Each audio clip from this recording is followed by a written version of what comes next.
Buen día, Presidenta. Manuel Pedrero, de los Reporteros MX. Algo que se estuvo mencionando bastante por parte de la clase política y las redes sociales ha sido de nuevo esta etiqueta de narcopolítico, narcopolíticos. Este fin de semana salieron dos investigaciones honestamente bastante interesantes y que desgraciadamente no tienen el eco que deberían. Trataré de resumirlas lo más pronto posible. La primera tiene que ver con un medio local del Estado de México, muy bueno por cierto, que se llama AD Noticias. Esta semana, la semana pasada, se reveló que la revista Forbes había publicado un contrato del presidente nacional del PRI, Alejandro Moreno Cárdenas, con una consultora estadounidense, a la que estaría y está pagando $120,000 mensuales. Sin embargo, no se había dado a conocer la identidad de precisamente con quién están llevando esa consultoría. Y AD Noticias revela que se trata de una joven de unos 25 años llamada Martina Ayeto, que a primera vista no puede sonar relevante de no ser por el detalle de que se trata de la hija de la congresista republicana de Florida, María Elvira Salazar. María Elvira Salazar tiene ya, como está acreditado públicamente en redes sociales y en la comunicación de ambos políticos, tanto de Alejandro Moreno como de ella misma, una relación que por lo menos inicia el 1 de septiembre de 2025, es decir, está próxima a cumplir un año. Y a partir de ahí han tenido varias reuniones. No es antes de la tercera reunión que existe este contrato de la consultoría en la que participa Martina Ayeta, la cual recibe $10,000 mensuales, pagados obviamente por Alejandro Moreno Cárdenas, no me imagino que de su bolsillo personal, sino de los recursos del PRI, que al final de cuentas son recursos del pueblo de México, para entregarlo a consultorías estadounidenses.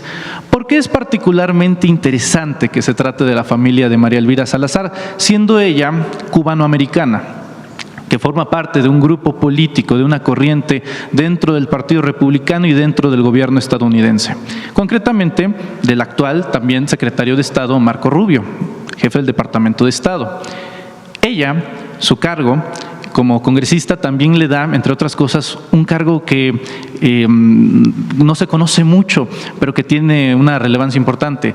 Presidenta de la Subcomisión de Asuntos Exteriores del Hemisferio Occidental, que parece un eufemismo a simple vista, pero en realidad ese cargo le da a ella la facultad de solicitar la cancelación de visas a personalidades que estén en América Latina. Si uno analiza la línea de tiempo del contrato que firma Alejandro Moreno Cárdenas con la familia de María Elvira Salazar y analiza pues esta temporada donde el Departamento de Estado, no solamente en México, también en Brasil, también en su momento en Colombia, con diplomáticos cuando se dan gobiernos de izquierda, retiran estas visas, pues en el caso mexicano coincide justamente cuando se empiezan a conocer insisto, septiembre de 2025, María Elvira Salazar y Alejandro Moreno Cárdenas, quien por cierto lleva 22 días en los Estados Unidos haciendo política allá, no aquí en México, de donde es senador plurinominal, pero al final de cuentas senador en la República Mexicana. La pregunta sería, Presidenta, con esto que dan a conocer los compañeros de AD Noticias, pues la postura del gobierno federal, que se estén usando los recursos del PRI, recursos que son subsidiados por los impuestos de las y los mexicanos, para entregárselos a estas consultoras estadounidenses que le dicen a Alejandro Moreno Cárdenas cómo posar, cómo hablar, cómo hacer speech político y sobre todo narrativa, de la cual ha nacido y empata lo de narcopolítico, Presidenta. Bueno, primero el Instituto Nacional Electoral tendría que revisar si esto es legal o no. El área de revisión de financiamiento. No sé cómo esté la ley, si es factible hacer estas contrataciones.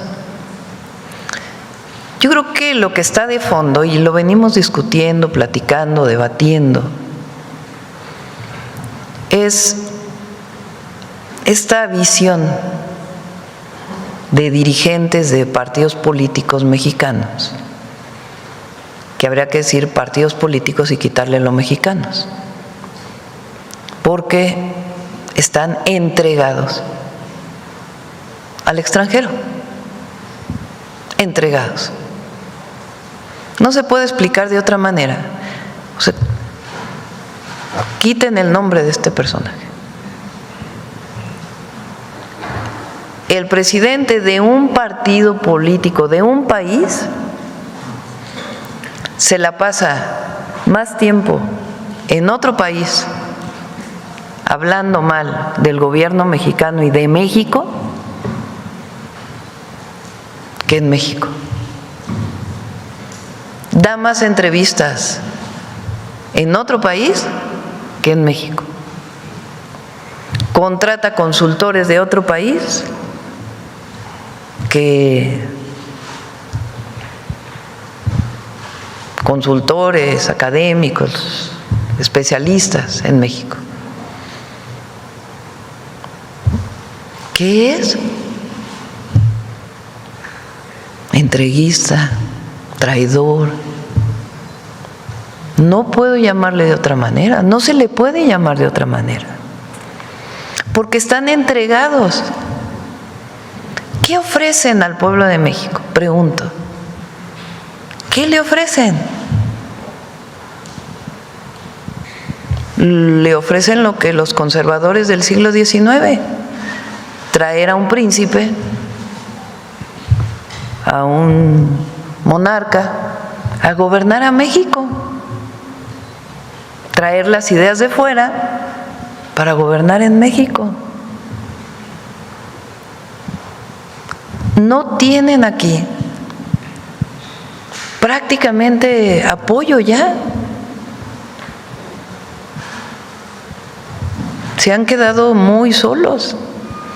Entonces creen que yéndose al extranjero van a poder resolver los problemas internos. No. El pueblo de México es muy inteligente, pero es interesante que todas y todos los mexicanos, porque este no es un asunto judicial ni mucho menos, nos demos cuenta de qué ocurre, qué está ocurriendo. ¿Por qué dirigentes políticos de un partido político mexicano se la pasan en Estados Unidos? Se contesta por sí solo.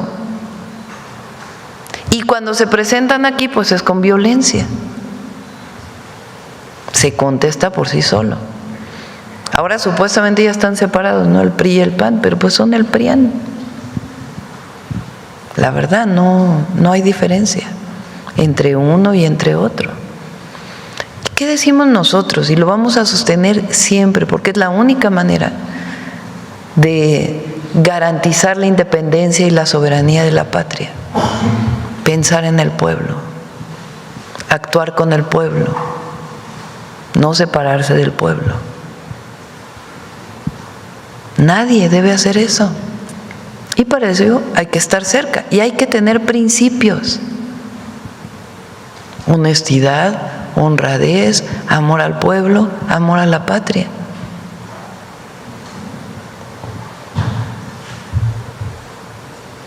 No son muchos, pero hay unos que no los tienen.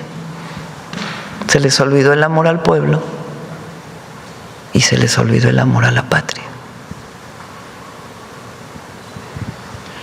Presidenta Sheinbaum, insisto con este tema de la etiqueta de narcopolíticos. En este espacio, hace unos meses, denunciamos cómo la Embajada de los Estados Unidos estaba contactando periodistas, activistas, organizaciones civiles, influencers, en lo que, según sus palabras, definió como ayudar a combatir las falsas narrativas que perjudicaran al gobierno estadounidense. En ese momento muchos decidieron hacer mutis, silencio estratégico, otros más aventurados decidieron llamarlo una teoría de la conspiración. Se sabe en el imaginario colectivo de esta influencia que tienen con muchas personalidades que no hablaban antes de política y ahora lo hacen, o con otros que de plano son un invento de oligarcas mexicanos. Pongo un caso muy concreto de Claudio X González. Existe esta organización llamada Narcopolíticos, que presuntamente se dedica a exhibir e identificar a personajes políticos con el crimen organizado. Su fundador es el joven Miguel Mesa. Una investigación periodística de la periodista independiente Sofía Otero, a través de una entrevista que le realiza a Mesa, y en audios que actualmente se pueden consultar absolutamente todos, Mesa revela varias cosas interesantes, entre ellas que la información que se publica proviene directamente de la Embajada de Estados Unidos, que él es aliado de Claudio X González, y un caso muy importante, asegura él que García Luna no hizo nada malo y que Felipe Calderón no es un narcopolítico. Es una entrevista de los materiales que se publicaron más de 20 minutos, y ni modo que esto pues lo vayan a pasar en TV Azteca. Entonces me permití editar a tan solo 1 minuto, porque es importante que se conozca cómo piensan aquellos que, por cierto, usan el disfraz de la sociedad civil, del apartidismo, que aseguran ser simples ciudadanos cuando en realidad hay poderes fácticos atrás. Les gusta hablar del poder político, no hablan del poder empresarial, del poder eclesiástico, del poder criminal, del poder sindical, del poder económico, que es los que los rige y quienes son los que lo patrocinan. Además, esto no viene precisamente en esta versión del audio, pero incluso habla de cómo operó, siendo él, estando en contra de la elección judicial del 2025, operó campañas judiciales de candidatos ligados a Roberto Gil Suart. O, por ejemplo, también cómo tramitó más de 127 amparos en contra del aeropuerto que construyó Andrés Manuel López Obrador. Yo leí algo hoy me pasaron un resumen. ¿Esta persona quién es? Miguel Mesa. Y él dirige el sitio Narcopolíticos. De hecho, también hay organizaciones. ¿Él fue asesor? Él fue asesor de Movimiento Ciudadano, de Claudio X González, de Litigio Estratégico, de todos los tentáculos de las organizaciones de Claudio X González. Fue jefe de oficina de la senadora Laura Ballesteros, cuando era, por cierto, suplente de Xóchitl Gálvez. Trabajó en Mexicanos a favor de la corrupción de Claudio X González. Es decir, tiene un historial. Y ahora se presenta como sociedad civil. Correcto, a través de la plataforma Narcopolíticos. Entonces, y por cierto, también a través de una organización, venido a menos, no les funcionó, de Mexicanos al Grito de Paz. Bueno, también están involucrados todos ellos, y no es una, insisto, teoría de la conspiración, él mismo lo confirma. Entonces me permito reproducir el audio de las palabras de Miguel Mesa.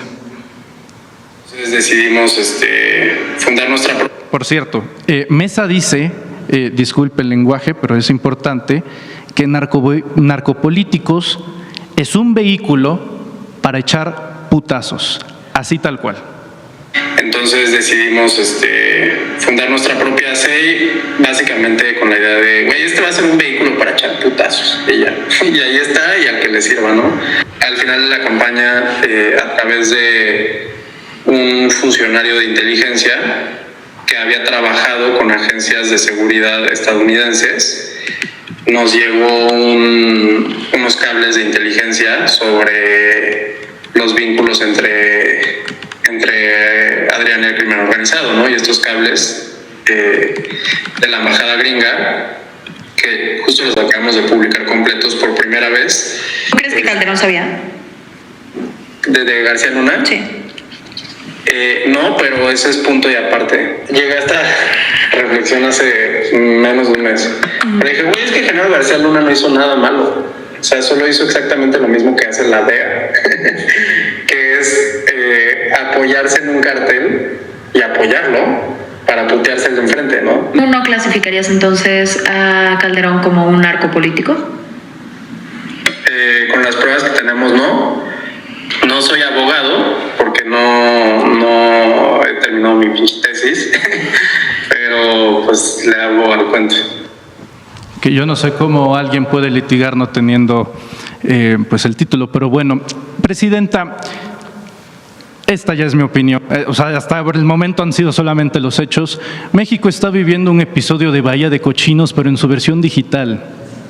Es la intromisión total de querer implantar narrativas a toda costa. Y lo estamos viendo en tiempo real, Presidenta. Entonces, es un asunto que en realidad nos atañe a todos, porque estamos viendo en tiempo real cómo fuerzas extranjeras quieren decirle a los mexicanos cuál es la narrativa de su propio país. Me gustaría conocer su opinión, Presidenta.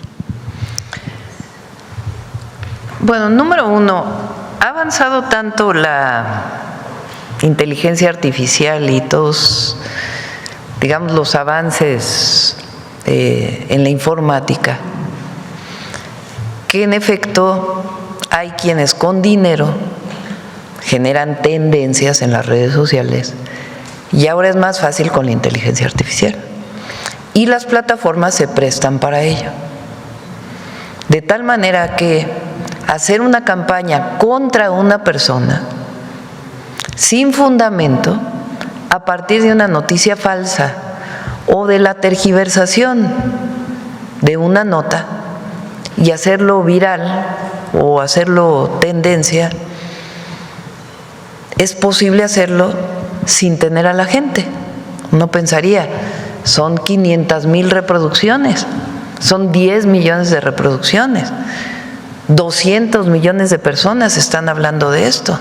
No, no son personas, son robots, son bots que a través de un mecanismo generado hoy por inteligencia artificial generan tendencias en las redes sociales y crean contenidos de manera muy rápida. Es cierto, las redes sociales en muchos se han convertido en eso y están siendo usadas políticamente por quienes no están de acuerdo con una posición u otra, y en particular por aquellos gobiernos que estamos cercanos a los pueblos, gobiernos humanistas. Lo hemos visto en las recientes elecciones en distintos lugares de América Latina, aunque no solo. ¿Qué tenemos que hacer frente a ello? Lo primero es divulgar, informar. Esto es indispensable que se comunique, porque te puedes ir con la finta de una noticia que en realidad no tiene nada de cierto, donde no hay verdad y que se vuelve algo tremendo a través del uso de los distintos algoritmos de las plataformas digitales utilizados en mucho por organizaciones de derecha. Entonces, y en mucho a veces por injerencia de otros gobiernos. Eso evidentemente tiene que demostrarse. Entonces, no es que todo lo que aparezca en las redes es cierto. Tampoco es cierto que todo lo que aparece en las televisiones es cierto, o en el radio es cierto. Pero particularmente las redes sociales y la adicción que se genera a partir de los algoritmos en las redes sociales, pues puede generar una opinión de una nota que no tiene ninguna validez. Y se usa como injerencia, es verdad, eso es verdad. ¿Qué tenemos que hacer? Informar, informar, informar y trabajar para la regulación, para que esto no se convierta en, bueno, el ciudadano, ¿dónde quedó? ¿Dónde quedó la ciudadana? ¿Dónde quedó la persona? Entonces, esto es algo fundamental. Ahora, lo segundo, desde que estuve yo en campaña, nada más que en 2 años el desarrollo de las redes sociales y la inteligencia artificial ha escalado exponencialmente. Desde que estuvimos en campaña, el uso de narcocandidata, narcopresidente, narcogobierno, se utilizó sin ninguna validez, sin ningún fundamento, como parte de una campaña.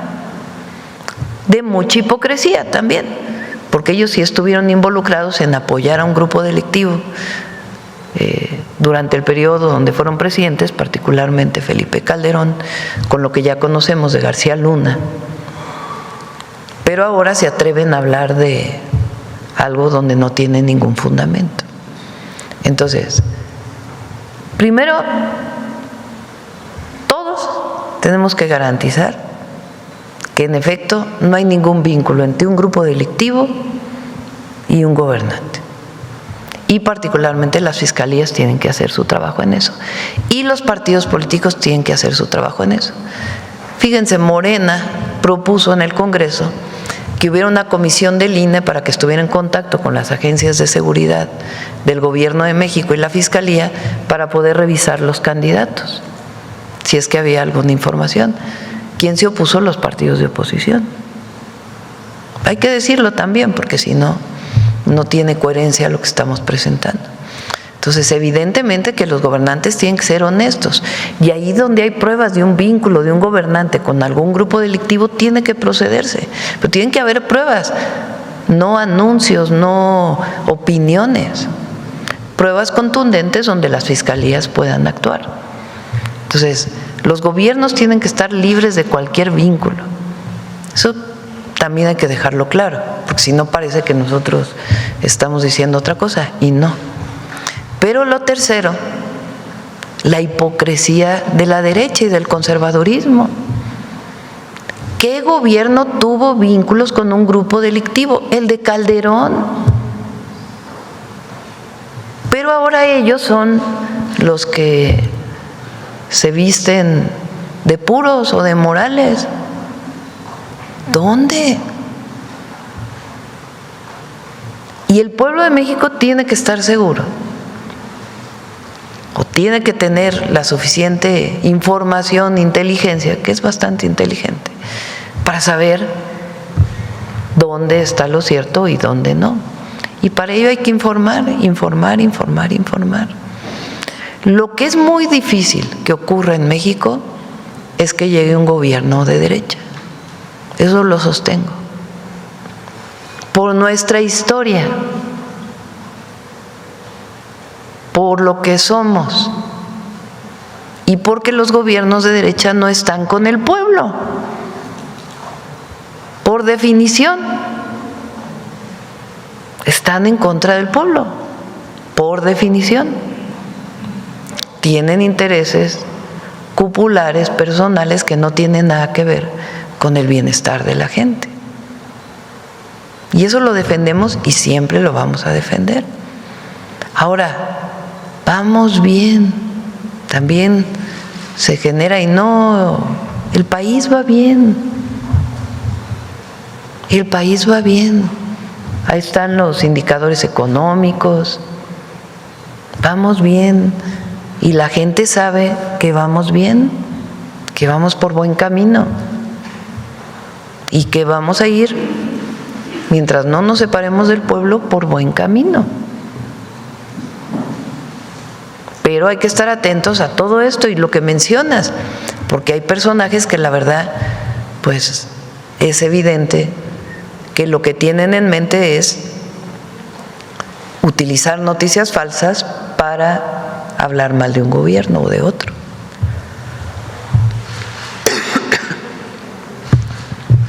Concluyo con dos temas de este. Sí, señor. Sí, señor. Son 3 preguntas. ¿Ya pasaron Sí, las esta 3? es la última. A ver.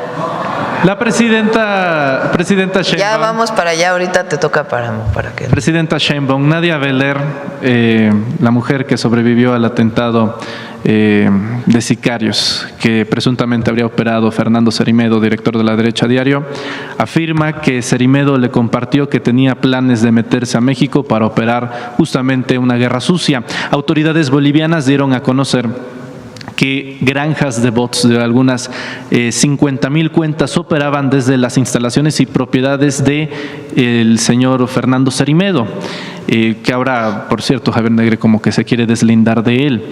Y la consecuencia de eso es que algunas cuentas en Twitter han decaído abruptamente, tanto la del presidente Javier Milei como la de Ricardo Salinas Pliego, que según especialistas han afirmado que han decaído tanto en impactos como en interacciones alrededor del 70% una vez se apagaron estas granjas de bots que se encontraron en la propiedad de Cerimedo. Sería eso, presidenta. Muchas gracias. Gracias. A ver, vamos acá para que no se quejen. Sí, aquí atrás. Páramo, por favor. Ya les va a tocar a todos, nada más sean más breves, por favor, para que les toque a más. Sí. Gracias, presidenta. Quisiéramos volver al tema de Sinaloa. Para empezar, usted acaba de comentar que no era pertinente el retorno de Rubén Rocha a la gubernatura. Esto puede tener muchas lecturas. Quisiera, por favor, si me puede decir, ¿por qué no era pertinente? ¿Porque sigue siendo investigado? ¿O porque si hay pruebas en contra de él? ¿Estados Unidos ha vertido pruebas? ¿O por qué no era pertinente que regresara? Bueno, todos saben que la Fiscalía tiene investigaciones contra las 10 personas que mencionó el gobierno de Estados Unidos y siguen las investigaciones. El gobierno de Estados Unidos, o el Departamento de Justicia más que el gobierno, la oficina del Departamento de Justicia de Estados Unidos, que solicitó la detención urgente para extradición, no ha presentado ninguna prueba. Y la Fiscalía pues está en su investigación. Y ya la Fiscalía tendrá que determinar de las 10 personas que se mencionaron si hay algo particular en contra del gobernador o del exgobernador Rocha o del gobernador con licencia Rocha o no. Pero sí hay investigación. Ok, en México hay investigación y se están esperando las pruebas. Es hasta ahí. Luego, esto se desató, este episodio del retorno de Rocha y luego su nueva solicitud de licencia, cuando fue detenido Fausto Corrales. Fausto Corrales, que fue uno de los personajes que estuvieron en el momento en que se detuvo, bueno, se sustrajo a El Mayo.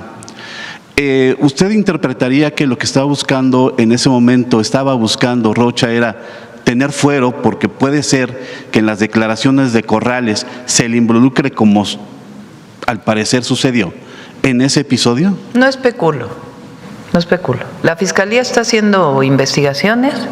En efecto, detuvo a una persona recientemente que explicó en su comunicado y sigue investigaciones, tanto de el homicidio del exrector de la Universidad Autónoma de Sinaloa, Melesio Cuen, tiene investigaciones abiertas sobre eso, como de el secuestro, retención, llevada, como ustedes lo quieran poner, de un líder del narcotráfico y la entrega de otro líder del narcotráfico en Estados Unidos.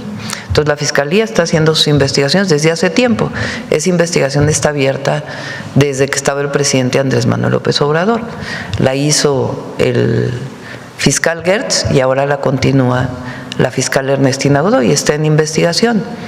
Y a partir de la mención de Estados Unidos, la Fiscalía decidió abrir 10 carpetas de investigación que están en investigación de las 10 personas. Ellos tendrán que decir si hay alguna prueba o no hay alguna prueba de algún tema que tenga que ver con algún delito de estas personas. Pero es la Fiscalía quien está haciendo sus investigaciones y ellos tendrán que decir si hay responsabilidad o no de alguna persona en este sentido y esclarecer si tienen los elementos suficientes el asesinato del exrector de la UAS. Presidenta, se lo pregunto muy directamente. El hecho de lo que usted publicó en redes sociales es una disertación acerca de la necesidad de pues, tener mucha claridad, que quienes gobiernan estén comprometidos con la legalidad. Después viene el partido que llevó al gobernador. Bueno, no, mi publicación fue el sábado. Bueno, esa publicación. Ajá. Y luego viene este retiro del apoyo del partido a Rubén Rocha. Esto configura que Rubén Rocha lo están dejando solo, Presidenta. ¿Es porque se presume que sí hay un involucramiento con el crimen organizado? No, eso lo determina la Fiscalía General de la República o la Fiscalía Estatal o las Fiscalías. No es competencia ni del gobierno federal, a menos que hubiera una prueba en el Gabinete de Seguridad, ni de un partido político, ni de nadie más. Fue un posicionamiento político, no tiene nada que ver con un posicionamiento judicial. Y en este proceso que se sigue en contra de Rocha, que está investigando la Fiscalía, hay congelamiento de cuentas, la unidad de inteligencia financiera ya le ha pasado a usted un reporte de cuál es la situación, qué se está haciendo. Vamos a pedirle a la Fiscalía que en todo caso informe, ¿no? Porque ellos son los que deben informar, ellos son los que tienen investigación y ellos son los que tienen que informar y en su caso, Si no encuentran pruebas, pues proceder a cerrar el caso. Si encuentran pruebas, pues seguir procediendo con la investigación. O sea, es la Fiscalía. Nosotros tenemos coordinación con Ernestina Godoy y su equipo, porque así debe ser. La autonomía no significa que no haya coordinación. Tiene que haber coordinación particularmente pues para disminuir la violencia en el país. Pero eso no quiere decir que no tengan autonomía. La Fiscal General de la República es autónoma y la Fiscalía, y ellos realizan sus investigaciones y ellos deben de informar. Solo en aquellos casos en donde la investigación del propio Gabinete de Seguridad dio elementos a la Fiscalía o se presentó o se abrió una carpeta de investigación a solicitud del Gabinete de Seguridad, es cuando podemos informar con mayor detalle. Pero en este caso es facultad de la Fiscalía General de la República, hasta donde yo entiendo, pues ya hubieran procedido si hubiera algo en particular, pero lo tienen que contestar ellos. Y en ese sentido, Presidenta, ¿hay un plazo perentorio para que la Fiscalía termine esa investigación y emita, si es conveniente, si es pertinente? Lo tiene que contestar la Fiscalía, ellos son los que están haciendo la investigación. Y de parte de Estados Unidos y el intercambio de información con el Gobierno de México o con la Fiscalía, ¿también hay un momento en el que se cierre la presentación de pruebas o no pruebas, esta instrucción o no Pues sé cómo llamarle? ¿Hay algún momento en que… Nosotros recuerden que contestamos que hasta que no hubiera pruebas no podía procederse en nada, porque ellos nos han contestado exactamente lo mismo. O sea, a solicitud de México para que se extradite o se detenga a alguien, incluso de doble nacionalidad, Estados Unidos, ¿qué dice? O el Departamento de Justicia de Estados Unidos, ¿qué dice? Preséntame pruebas. Y se presentan las pruebas y esa decisión del Departamento de Justicia si procede o no procede. En este caso es lo mismo. Así está. Ahora, si estás bajo investigación, pues yo creo que es mejor separarte del cargo, si es que hay, como lo hizo en su primer momento, en su primera decisión. No sé qué llevó al gobernador, hoy otra vez con licencia, a regresar. No he hablado con él, tampoco pienso hablar con él, pero él tomó una decisión de regresar. No sé cuál fue su decisión, ni tampoco fue que lo orientó a decir ya vuelvo a tomar licencia, pero nunca se comunicó con el gobierno de México para la decisión de regresar a ser gobernador nuevamente en funciones. Muchas gracias, Presidenta.